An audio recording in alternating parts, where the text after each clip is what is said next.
Et bonjour à tous, nous sommes de retour sur l'acquisition avec un petit deck de Amazing Defenders présenté par personne d'autre que Monsieur Waka qui ne présente que des decks cool.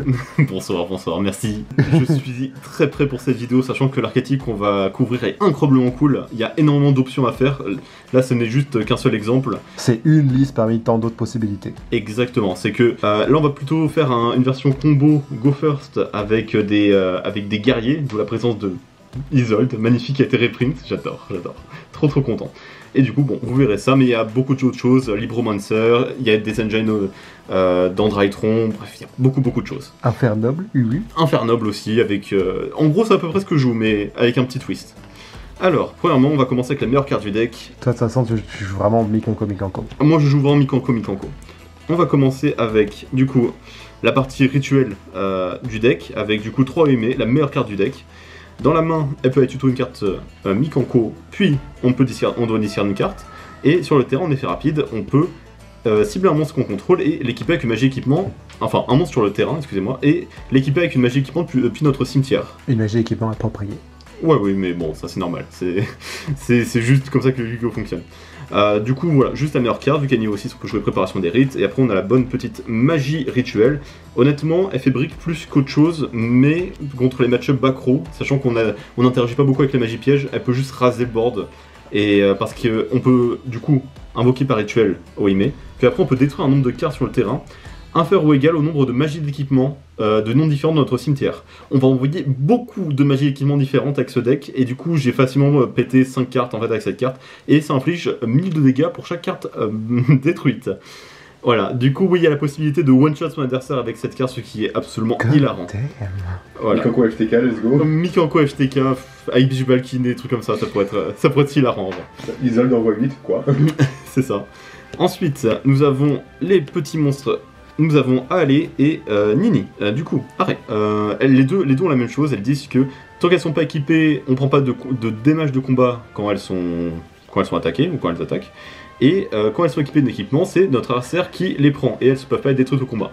Du coup, bon, ça veut dire qu'on a de base des plutôt bonnes protections sur quasiment tous nos monstres. Et c'est vraiment très pratique parce que quand notre adversaire galère à out nos monstres basiques dans notre deck, c'est qu'on fait quelque chose de bien. Aussi, alors, allez, pourquoi c'est la deuxième meilleure carte du deck? C'est parce que quand elle est équipée, déjà c'est un guerrier, et que quand elle est équipée avec une magie équipement, on peut activer son effet et aller search une autre magie équipement Mikanko. On a énormément de bonnes targets. Et ensuite, on a une Nini. Nini, elle nous dit que durant le tour adverse, on peut, tant qu'elle est équipée avec une magie équipement, on peut cibler un monstre adverse et en prendre le contrôle. Oui, changement de cœur, c'était limité et banni pendant longtemps, elle fait la même chose, mais en effet rapide. Voilà, du coup c'est absolument broken, et du coup, voilà, ça c'est les bons ratios. Il y a des gens qui jouent 2 Nini et jouent moins que 3 arrêts, c'est plutôt faux, je suis pas du tout d'accord avec ça. Et Nini, elle fait rien tout seul du coup, hein, du foire. Ensuite, après, nous avons 3 cérémonies. Insane. Vraiment incroyable cette carte. Ça donne énormément de flexibilité au deck.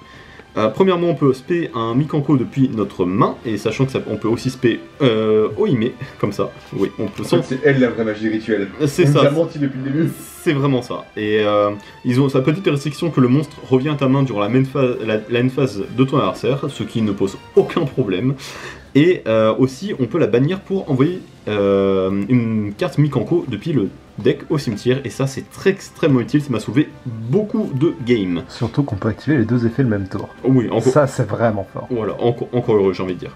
Ensuite, la meilleure magie équipement du deck, cette carte est forte dans tous les game states. Je n'ai jamais vu une situation où cette carte n'était pas forte, ce qui est assez dingue. Le monstre équipé ne peut pas être détruit par cet effet de carte, parce que, bon, c'est gratuit, toutes les magies équipements Mikanko font ça, hein, d'ailleurs. Aussi, deuxième truc, vous pouvez renvoyer le monstre équipé à la main, puis vous pouvez spé une Mikanko depuis votre main ou deck. Les mecs, ils ont vu Dracobak et ils se sont dit « Ouais, c'est pas assez !» Spoilers, vous pouvez l'utiliser sur les monstres adverses. Oui, justement. Voilà. Parce que du coup, tu peux dégager le monstre adverse, en plus tu spé du deck. Voilà, du coup, c'est craqué, c'est absolument craqué comme carte. Et ensuite, la carte est équipée en fait au monstre qui est invoqué. Du coup, tu spé arrêt. Tu spé arrêt, elle s'équipe à arrêt est fait, tu vas aller chercher autre chose. C'est trop bien. Il y a littéralement aucun défaut à cette carte. Aucun. Elle te lock même pas? Non, elle lock même pas, elle fait rien. Bref. Ensuite, nous avons du coup la Fire Dance. Ça, c'est enterrement prématuré. Ça, en gros, vous pouvez invoquer une Mikanko depuis votre main et au cimetière. Et aussi, vous pouvez invoquer un monstre depuis le cimetière adverse, sauf que ces effets sont annulés. Comme ça, tu peux te crash dedans. Comme ça, tu peux te crash dedans. Et oui, ils ont pensé à tout chez Konami. Tu forces l'adversaire à avoir un monstre et le gars il fait non, non, non, attends. Exactement. Du coup, voilà, c'est juste une excellente bonne carte. Et surtout, il ne vous force pas à réinvoquer. Du coup, si vous n'avez pas envie de réinvoquer le monstre adverse pour donner du matériel gratuit, Ça peut juste être un extended. voilà, ça peut juste être un extender. Vraiment incroyable. Ensuite, nous avons. Encore une fois, ça trigger l'effet de arrêt. Et encore une fois, ça trigger l'effet de arrêt. Bon, ça c'est classique. Hein. Ouais, Ensuite, c'est juste des cartes trop bien designées. c'est ça. Ensuite, nous avons Rondo et Purifying Dance. Elle, c'est ma préférée des deux, même si Ah elles ouais sont, ouais, je l'aime beaucoup trop. Je préfère l'artwork. Bref, du coup, elle, on va commencer avec celle-là. Elle peut s'équiper qu'un monstre Mikanko. Quand votre adversaire invoque spécialement un monstre, vous pouvez cibler un monstre sur votre terrain et un monstre sur le terrain de votre adversaire. Vous renvoyez les deux à la main. C'est juste une interruption. Et en plus, ça protège de la destruction par effet de carte, comme toutes les cartes Mikanko. Du coup, c'est juste une très bonne carte à avoir en one-off et pour interrompre son adversaire. Elle, on peut l'équiper que seulement un monstre que notre adversaire contrôle, et vous en prenez le contrôle. Tant que vous contrôlez un monstre Mikanko. J'ai rien d'autre à dire, c'est vraiment... C'est ultra fort. Toutes ces cartes sont très très fortes. Seulement, elle, en fait, elle est un poil moins flexible que elle, parce que elle, on a plus de manières en fait, de la mettre sur le terrain que Rondo. Rondo, si on l'a dans notre main, c'est pas chiant. ouf, C'est vraiment une des pires cartes à avoir dans notre main. Ensuite, nous avons deux rivaleries. Je joue pas l'autre piège parce que pour l'instant je teste et j'ai pas eu trop besoin de l'autre piège, même si il y a beaucoup d'avantages à l'avoir. Mais à voir, la liste change souvent, du coup voilà, rien qu'aujourd'hui j'ai déjà fait d'autres changements, du coup bon. L'autre piège elle est très bien, mais avant le support dans Cyberstorm Access, vu qu'on peut difficilement les tutos, je préfère jouer moins de pièges, c'est un peu plus flexible. Du coup elle dit que si on contrôle un monstre Mikanko, on peut équiper une magie équipement appropriée à un monstre sur le terrain depuis le deck. De deck Depuis le deck, ouais.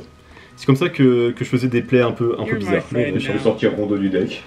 Voilà, c'est le but dans Mikanko, c'est sortir Rondo du deck. Mais on peut aussi sortir du coup Purifying Dance, qu'on peut équiper un de nos propres monstres. C'est du coup la target la plus simple à envoyer avec cérémonie, et elle dit que quand une magie équipement est envoyée au cimetière, on peut la bannir, cibler une magie équipement dans notre cimetière, l'ajouter à notre main. Très pratique, la recovery. Incroyablement pratique et c'est incroyablement fort. Du coup, j'en joue deux et je me suis servi des deux copies, énormément de fois. Ah ouais. Ouais. Deux. Parce que le truc, c'est que ce deck, il peut vraiment tenir tête à son adversaire, mais parfois il peut galérer à tuer. Ensuite, après, on joue Isol Turbo. Isol de Turbo, c'est-à-dire 3 connecteurs avec le petit Aquadolphin, 3 Chevaliers de la Sublimation avec le petit Squeak Knight. Forcément. Et un Unjan et Isol, c'était pas suffisant, on joue les deux. voilà, parce que... Et il pourrait en jouer encore plus s'il était un forceur. Je pourrais vraiment jouer plus, mais de normes, c'est... De normes, c'est bien. C'est cool.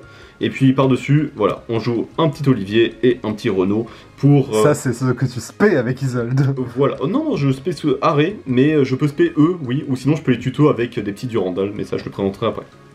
Commençons déjà. Du coup, ces deux cartes elles servent à ce norm et à faire Isolde, parce que ça met 2 guerriers sur le terrain. Point bonus, il peut aller regarder la main adverse et discard une carte. Voilà. Et du coup, si vous avez peur d'une petite hache ou de trucs comme ça, ou si vous avez besoin de checker les entraps adverses, Tu vas me check. voilà, on peut aller regarder la main adverse. Cette carte est absolument craquée, franchement, mais voilà, c'est toujours très cool. Dans les formats avec beaucoup de entraps, c'est toujours très pratique. Ou même contre Splite, hein, ça peut être très rigolo. Ouais, aujourd'hui, les entrappes, elles ont 2500 d'attaque. Hein. Oui, bon, ça c'est autre chose. Ah bah ça dit les termes, C'est autre chose. Et voilà, et Sublimation Knight fait la même chose, en plus c'est un guerrier feu niveau 3, ce qui a quand même beaucoup d'avantages. Ensuite, pour ajouter tout ce beau monde, voilà, 3 Durandal, totalement classique. Et maintenant, nous arrivons à la sauce du deck. On joue des épées bambou. Beaucoup d'épées de bambou. Voilà. Alors, voici la raison pour laquelle j'aime ce deck. Non pas le Did gros... somebody say cool spell? Non, parce que voilà, on a tout un archétype qui est bien designé, puis après nous avons ces cartes-là. Voilà, le principe de ces cartes, c'est cette carte, qui est toute simple. Si vous contrôlez une épée de bambou, piochez 2 cartes. Pas de once per turn, rien. Et nous avons Curse Bamboo Sword qui nous dit que si cette carte est envoyée au cimetière, pas de once per turn, ajoutez une carte épée de bambou à notre deck. Et ensuite, nous avons épée de bambou originale qui est beaucoup plus récente, qui dit que vous pouvez envoyer cette carte depuis le terrain au cimetière pour équiper une épée de bambou depuis le deck à un monstre sur le terrain. Du coup, c'est beaucoup d'équipements qu'on peut équiper de manière gratuite en fait à nos Mikanko pour leur donner leurs effets. Et aussi, ça nous permet en fait d'avoir beaucoup de draw power et beaucoup en fait de cartes d'avantage comme ça gratuitement. Aussi, il y a un petit effet secret sur cette carte qui dit que si un monstre équipé de cette carte inflige des dommages de combat direct, détruisez tous les monstres que votre adversaire contrôle. Ce qui est un peu bizarre parce que du coup, pour faire des combats directs, on imagine qu'il faudrait qu'il n'y ait pas de monstres. Voilà, mais. However, il existe une sauce. Il existe quelque chose, voilà, mais c'est très très marrant et franchement cette carte elle est hilarante et pas loin de faire tourner nulle part et franchement c'est assez obscène, c'est le mot. Un jour ils reprennent vraiment ses épées. Un jour Curse, parce que spoiler, Curse Bamboo Sword n'est pas budget. La carte coûte une dizaine d'euros pour une commune. Bon, mais on a vu mieux. On a vu qu'il n'y a qu'une seule print malheureusement. C'est ça. Ensuite, vu qu'elle est forte, bon bah voilà. Ouais, c'est ça. Ensuite, dans un petit one-off, on peut jouer cette carte. Voilà, cette carte qui est extrêmement rigolote. Bah, est-ce que tu veux nous en parler de cette carte? Alors, cette carte, elle donne 2000 d'attaque à un monstre équipé. Mais c'est beaucoup, 2000. Du coup, le downside, c'est que les deux joueurs prennent les dégâts. Mais il existe un roulis. Mais les Mikanko, elles disent que c'est l'adversaire qui prend les dégâts qu'on reçoit. Donc, en gros, vous allez vous crash avec vos Mikanko dans les monstres que vous avez boostés. Du coup, l'adversaire, il va prendre les dégâts. Mais les dégâts que vous auriez dû prendre, il va aussi les prendre. Voilà, du coup, grosso modo, donne 2000 d'attaque à un monstre sur le terrain et doubler les dégâts que vous allez lui infliger avec des Mikanko. Du coup, ça veut dire que si votre adversaire a un monstre avec 2000 d'attaque, vous l'équipez, il va gagner 2000, elle arrive à 4000. Vous le tapez avec un monstre Mikanko, il va prendre 8000 dégâts. Comment cheese une partie, franchement, j'ai jamais vu mieux. C'est sa partie préférée. Tu lui mets un Jizukiru. Voilà, et hop, t'as pris 10600. Voilà. Ça. Ensuite, après, une deuxième sauce, c'est pouvoir du mage. Parce que on a une petite carte qui s'appelle Apollousa. Et en gros, cette carte, ce qu'elle fait, c'est que vous pouvez lui faire gagner, parce qu'on a beaucoup de magie piège, du coup, vous pouvez lui faire gagner facilement 2500 points d'attaque. Avec une Apollousa, du coup, elle va avoir beaucoup de negate, et c'est un setup que je trouve hilarant à placer. Mais j'ai décidé de la cut, c'est pour ça qu'il n'y a pas de sleeve, pour cette carte qui est plus versatile, car elle permet vraiment d'exploser son adversaire. Et aussi, on peut quand même l'équiper en fait à Apollousa, et notre adversaire va penser à deux fois en fait avant d'essayer de nous taper dessus. Et surtout, ça fait quand même gagner 2000, ce qui est du coup 2 negates d'Apollousa. Plus un peu de rab. A posteriori, je conseille la deuxième. La deuxième me paraît vraiment bien meilleure. Surtout qu'elle a été reprise. Konami qui sait ce qu'ils font. Et oui. Ensuite, dans l'extra deck, nous avons pas une, mais 2 Isolde. Plutôt 2 fois qu'une. Plutôt 2 fois qu'une, parce qu'on joue énormément d'équipements, du coup, on peut totalement en fait en faire une deuxième. C'est aussi bête que ça. Et surtout, ce qui est pratique, c'est que même le premier effet est très pratique. Pourquoi? Parce que on utilise, par exemple, Cheval de la Sublimation comme première norme. Et avec Isolde, on va les tuto connecteur pour le grind game. Et ce deck a vraiment une endurance quasi infinie. Il y a beaucoup trop moyen de récupérer des cartes plus cimetière, surtout cette version. Et il y a beaucoup trop de moyens en fait de respect des monstres, tout ça. C'est phénoménal. J'adore ce deck. Ensuite, après, nous avons une petite toolbox, hein, vraiment rien de phénoménal. Tout ça parce que c'est versatile, parce qu'on a de la place dans l'extra deck, hein, évidemment. Petite Selene, parce qu'il y a une blague que je fais souvent en fait, que je fais Isolde pour ensuite faire Selene, parce que ça te génère de l'avantage immense, et parce que Nini, notre petite Mikanko O, c'est une magicienne. C'est une magicienne, et que du coup Isolde va aller chercher, va spé Aré, et Aré va nous permettre d'aller spé Nini, et ensuite après on va pouvoir faire Selene. C'est beaucoup d'avantages pour si peu de cartes, hein, je trouve.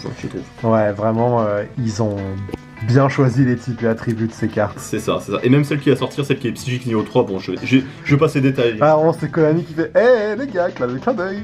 Et la rituelle, c'est une elfe lumière, niveau 6. Il s'est passé des choses dans la tête de Konami. Ensuite, nous avons les gros. Monsieur le codeur. Voilà. Ouais, les liens 4. Je joue les deux parce que honnêtement, parfois tu rater game à cause parce que t'as pas de Borel Sword dans ton extra deck, ça fait mal, surtout que quand on a autant de place. Et voilà, et surtout parce que maintenant, actuellement, je joue pas assez de niveau 3, du coup, je mets pas beaucoup de toolbox en fait Xyz. Mais bon, ça va peut-être venir en futur, mais pour l'instant, caler Access Code plus Borel Sword, c'est tout à fait logique. Il y a un petit Apollousa qu'on peut booster, bon ça c'est gratuit. Underworld Goddess parce que bon, C'est White pratique. Woman jumpscare. Ouais, c'est juste. C'est pas Toolbox X6, mais Mais ensuite, après, nous avons Brexor parce qu'on a des niveaux 3. Et ensuite, nous avons la sauce. Nightmare Shark. Pour ceux qui. Mmh. Il y a soit des gens qui sautent, soit il y a des gens en fait qui ne savent pas ce que cette carte fait, ce qui est normal. Là, je vous sens froncer les sourcils derrière votre écran. Ok, alors cette carte dit qu'on peut détacher un matériel de cette carte pour qu'elle puisse attaquer directement ce tour. On peut l'équiper avec épée bambou original pour ensuite raser tous les monstres sur le terrain adverse.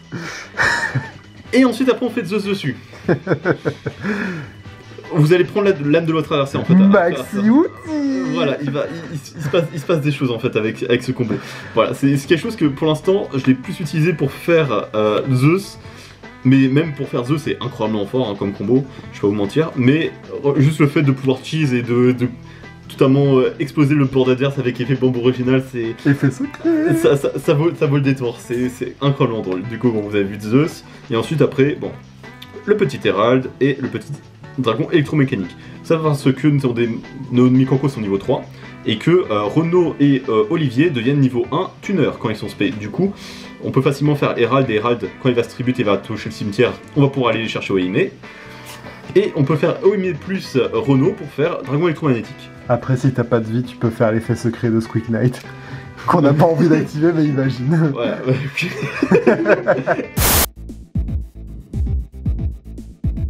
Bon, je vais juste vous montrer comment commencer au combo parce que sur ce deck qui est assez spécial, c'est que on freestyle vraiment nos combos. Du coup, je vais commencer juste la marche à suivre si vous avez un de nos starters.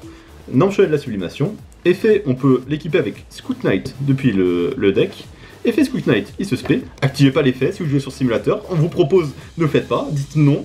Dites non en fait Dites non à la drogue. Dites non aux effets à l'invocation, c'est pas vos amis. Ne cliquez pas sur le bouton. Ensuite vous pouvez faire Isolde. Isolde qui va vous chercher le Space Connector. Et ensuite après vous allez envoyer 3 cartes. Vous allez envoyer Épée de bambou maudite. Vous pouvez envoyer Double Edge Sword. Ou sinon vous pouvez envoyer, selon le setup, Épée de bambou original. Juste pour vous débarrasser du deck, hein, dans le deck. Ça arrive. Vous pouvez envoyer une des deux one-off. Voilà. Généralement, j'envoie Rondo parce que le moyen le plus efficace en fait de mettre Rondo sur l'adversaire, c'est Avec Oime. c'est avec Oime. Du coup, elle est un peu mieux en cimetière, mais vous pouvez quand même le faire depuis le deck. Bon, vous faites comme vous le sentez. De toute façon, vous pourrez expérimenter. Du coup, on envoie ces 3 pour aller spé, évidemment. Notre guerrière feu préférée, nous allons pouvoir spé arrêt. On va activer l'effet de épée de bambou maudite pour aller chercher épée de bambou original. Parce que là on teste un one card combo, du coup bon, on n'a pas en fait des équipements illimités. Enfin on n'a pas d'autres bambous, du coup on pourra pas les piocher. On peut équiper épée de bambou original à arrêt, effet arrêt. On peut aller tuto la seule et unique arabesque. Ensuite on va faire effet pour aller mettre épée de bambou monolithe. On équipe sur arrêt. Effet de ça, on la bounce. Du coup là on a 2 cartes en main. Arabesque, elle reste. Arabesque elle reste, je sais. Hop. On fait Nini. Effet d'épée bambou maudite. On va prendre aller une autre épée. et une autre épée. Ensuite après on peut faire Selene. Selene qui a gagné beaucoup de compteurs. Effet de Selene, on peut tout simplement la reborn, l'équiper. Et là, si vous avez un autre monstre, vous pouvez faire Apollousa. Du coup, là, c'est avec une carte. Bon, déjà, on a 2 cartes en main, dont un starter, plus un vol. Et pour l'instant, ça s'arrête là. Parce que, bah, malheureusement, on n'a pas d'autres cartes en main. Mais si vous avez n'importe quelle autre carte en main, quasiment, n'importe quelle autre carte qui fait partie de l'engine, une autre carte, épée bambou, vous pourrez piocher 2 cartes qui va minimum 2 cartes d'ailleurs. Si vous avez, je sais pas moi, la magie rapide, la cérémonie, vous pourrez la respect pour ensuite faire Apollousa. Vous avez beaucoup d'options. Mais pour 2 cartes, voilà, pour 2 cartes, vous avez ce setup. Donc vous avez une presque Apollousa plus un vol avec Nini. Ce qui est, ma foi, relativement bien avec une seule norme. Surtout que bah, vous avez beaucoup d'extenders. Du coup, voilà pour le deck profile. J'espère que ça vous a plu, car c'est un deck vraiment que j'adore. Les épées bambou sont absolument débiles. Franchement, je me demande... Elles continuent d'être broken en fait année après année, mais Konami ne fait rien. Et pour mon plus grand plaisir. Ils n'ont pas de raison à faire des trucs. Oui. Ils ont pas de raison. Bah, à part des FTK inconsistants, sinon ils sont utilisés pour pas grand chose. À part ce deck, du coup, maintenant. En fait, littéralement, l'épée bambou Edit coûte cher parce que elle est jouée pour Turbo Exodia. Voilà, oui, non, vraiment c'est juste pour ça. Du coup, au niveau des forces et des faiblesses du deck, force c'est très versatile, c'est très bon en go first et en go second. C'est très générique. C'est très générique surtout. Au niveau du deck build, vous avez beaucoup d'options possibles. Le seul petit problème qui est momentané parce que pour l'instant on n'a pas encore la Mikanko psychique, mais il nous manque un peu des monstres dans notre deck. Parfois on a des mains où c'est que des magies équipements. Du coup, parfois il faut se servir des monstres adverses pour aller tuto nos propres monstres, ce qui est assez bizarre. Mais surtout, parfois on n'a pas de monstres. Mais n'importe quel monstre, même les monstres comme Squeak Knight ou Dauphin ou Aqua Dauphin, ça peut nous servir à faire des combos, des très beaux combos. Du coup, voici pour le deck profile. Merci de m'avoir écouté. Et n'oubliez pas Que personne ne s'attend à l'acquisition.